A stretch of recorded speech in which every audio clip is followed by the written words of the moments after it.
This is Under the Lens, featuring economic research by Gordon T. Long, editor and publisher of GordonTLong.com. The content of this presentation is strictly the opinion of Gordon T. Long and is based on facts he feels to be accurate as a result of his research at this time. All listeners are advised to independently verify all research for market changes. The following opinions are not in any way a solicitation for business, nor should they be considered investment advice. You should always consult a registered investment advisor before making investment decisions. Now, let's join Gordon for today's show.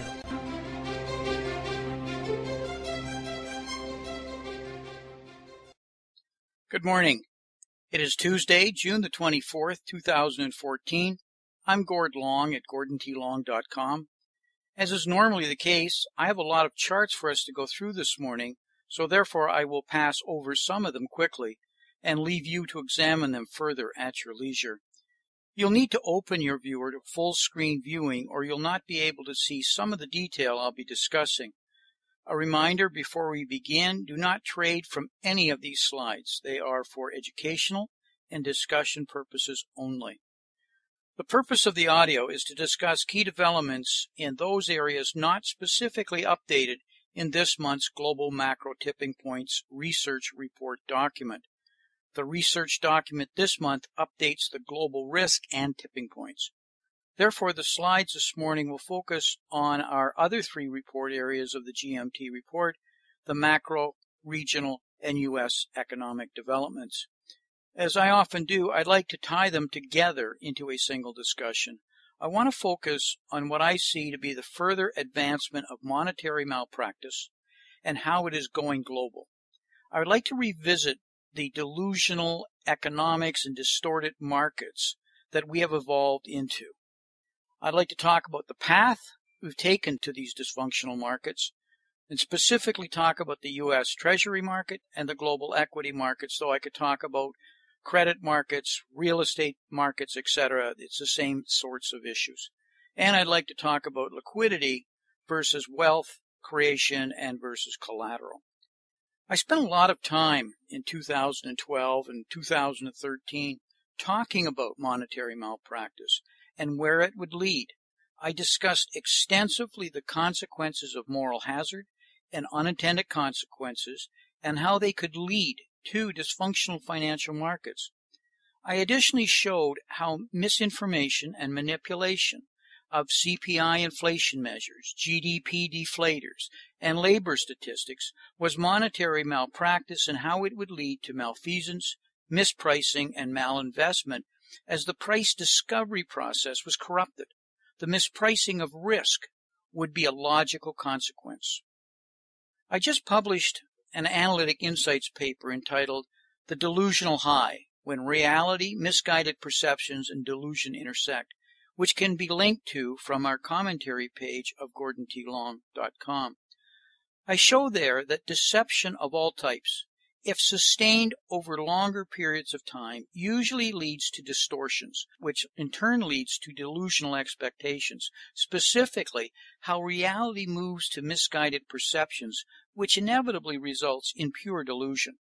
This is exactly where we said we would end up when we talked about monetary malpractice. This is where we are now with dysfunctional markets, malinvestment, and pure delusion. These are pretty harsh statements, so let me back them up with the facts. Let's talk specifically the U.S. Treasury markets and the global equity markets. But as I said earlier, the list could be quite easily expanded to include global residential and commercial real estate, the Chinese metals market, the swaps market, just to name a few.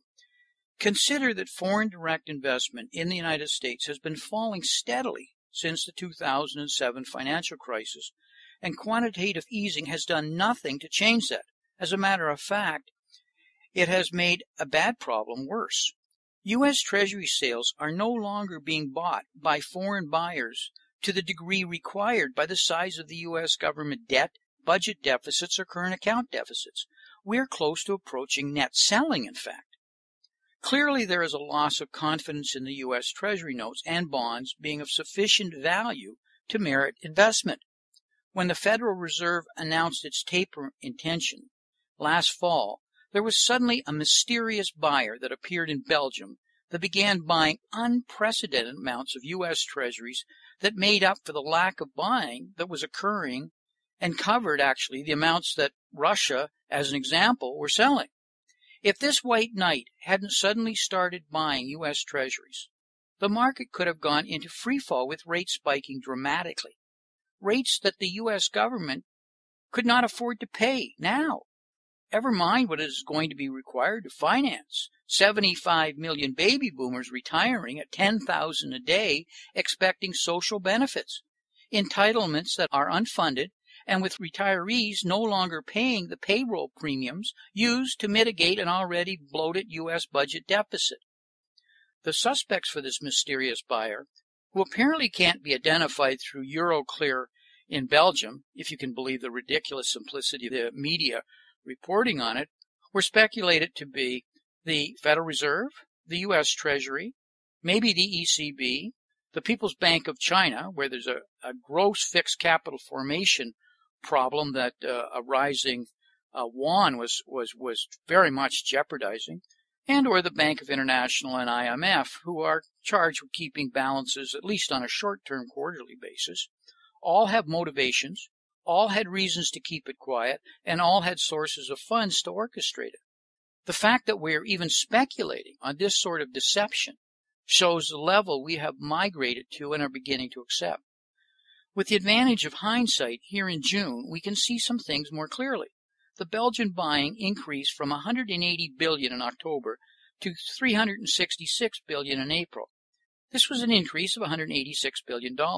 The announced Federal Reserve taper reduction program, which actually began in January, has resulted in $160 billion in reductions year-to-date as of June.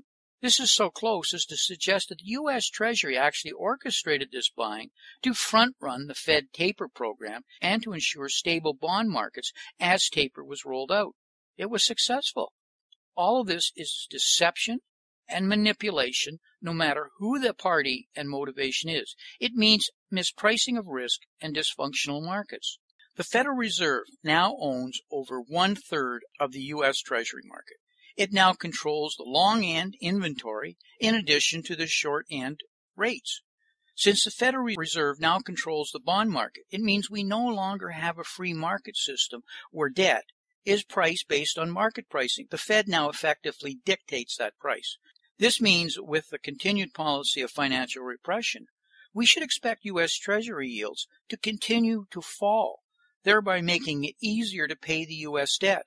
This is in concert with real negative rates based on inflation, means that the existing debt will be paid back on the back of savers and pensioners. Additionally, lower yields will keep bond prices higher and protect the collateral value of these instruments. This is where we said we were going, and this appears to be exactly what is unfolding. Let's switch from debt markets to the global equity markets. The Financial Times reports that, and I quote, a cluster of central banking investors has become major players on world equity markets. The report by the official Monetary and Financial Institutions Forum confirms $29.1 trillion in market investments are now held by 400 public sector institutions in about 162 countries. In fact, it appears that China's State Administration of Foreign Exchange has become the world's largest public sector holder of equities, at least according to this source. But it's more than just the People's Bank of China. Denmark Central Bank, Switzerland's Central Bank are now reportedly openly buying equities. I read this morning that Norway is going to increase its holdings of European equities to 5% of all European companies by using its $888 billion sovereign oil fund. The Financial Times reports, and I quote, that Igne Slignat, the chief executive of Norway's sovereign wealth fund, is hiring aggressively to manage its real estate portfolio, and while the oil fund already owns 2.5% of every listed European company on average, it plans to go above 5%, and that's a quote. Zero Hedge suspects the Federal Reserve is close behind, courtesy of more leveraged positions probably at Citadel. as the world's banks try to diversify themselves and counter the monopoly of the power of the dollar, which begs the question, where are the central bank's 13 Fs in all of this thing? The protracted period of the untested policy of quantitative easing and near zero interest rates has led to this. Whether as unintended consequences or in fact intended, the result is the same. I'll leave it to you to conclude which it is. Let's talk about private buybacks of stock versus the public institutional buying using taxpayer money that we were just talking about. 380 of the S&P 500 have aggressive repurchase programs currently going, and it appears to be accelerating. If you want to know why the markets are going up, you need not look any further than this. It is unprecedented and is a direct result of U.S. monetary policy and its cheap money. The policy incentives are such that it is better for corporations to buy back their stocks than make investment in plant and people. It's that simple.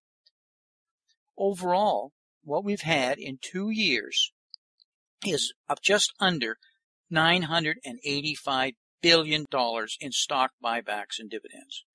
In 2013, we had $475 billion. In 2014, in first quarter, it was $160 billion. That was up 50%. And in Q2 through Q4, it's estimated to be $350 billion. And considering that Q2 has been revised up over $200 billion, it's easily over $1 trillion in this 2-year period. Apple in Q1 had $18.6 billion in buybacks alone, just Q1. In 2013, IBM did $13.9 billion, $5.8 billion in Q4 alone, while increasing debt by $6.4 and reducing CapEx, capital expenditures, by $500 million. So what's going on? Well, if you look at it in IBM's case, they paid a tax rate in 2012 of 25.5, and mysteriously in 2013 it dropped to 11.2.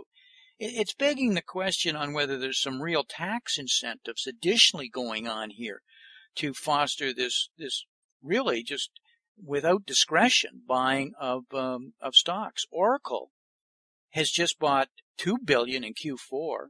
Which will be $10 billion year to date, and they're looking at $21 billion over 2 years. Caterpillar just announced last week that in 2013 it had $7.5 billion of stock buybacks.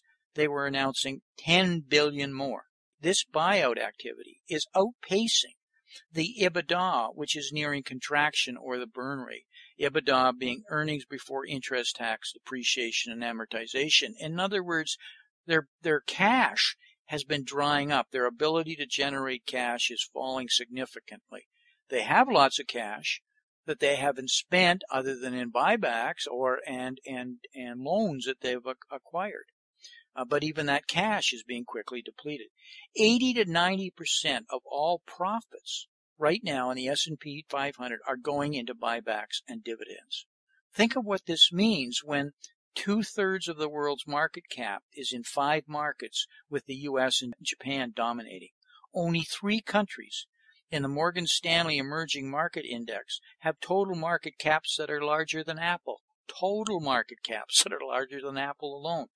So this kind of concentration has profound impacts on the global collateral and market values. I would suggest simply that it is safe to say we have arrived where we said we were headed and wrote about 2 years ago. The question now is, will it keep going? For how long? And what would possibly derail it? Frankly, this is impossible truly to answer. However, there are some things to watch for that will help.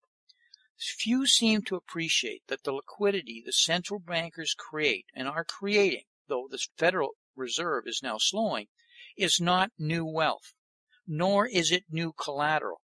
Liquidity only has a real impact on growth when it becomes someone's debt, and that debt is used productively to create wealth. It takes collateral for someone to acquire debt, collateral that is either an asset that can be pledged for that debt or prospective free cash flow that can be collateralized for that debt. The problem today is collateral is disappearing. It's losing value, or it's overpledged through something called rehypothecation. This is one of the reasons that the banks hold approximately $2 trillion of excess reserves at the Federal Reserve. They can't find loans where they feel comfortable the loan and the collateral supporting it are sufficient for the risk that they're taking. That's the problem. That tells you the degree of mispricing of risk that's going on when you have this kind of money sitting in excess reserves at the Federal Reserve by the banks. This tells us that we have reached markets that can only be described as dysfunctional and delusional. We expect the market to soon adjust with an attendant flight to safety. This will force yet another round of central bank programs and political actions. Don't ever underestimate the central bankers' and politicians' creativity when they're under pressure. The central bankers may be getting very concerned, and as they should be, but they haven't yet reached the point of outright panic. That day is coming, and the new policies that will come with it will seem as preposterous as the chart we just showed 2 years ago on what to expect with monetary malpractice. In closing, I'd like to take a moment as a reminder. Do not trade from any of these slides. They are for educational and discussion purposes only. As negative as these comments are, there has seldom been a better time for investing. However, it requires careful analysis and not following what has traditionally been the true and tried approaches. Do your reading and make sure you have a very knowledgeable and well-informed financial advisor. So until we talk again, may 2014 turn out to be an outstanding investment year for you. Thank you for listening. This has been Gordon T. Long, editor and publisher of GordonTLong.com. New recordings are posted regularly and can be found at GordonTLong.com. New show notifications are available through RSS feed, iTunes, and other social networking venues at GordonTLong.com.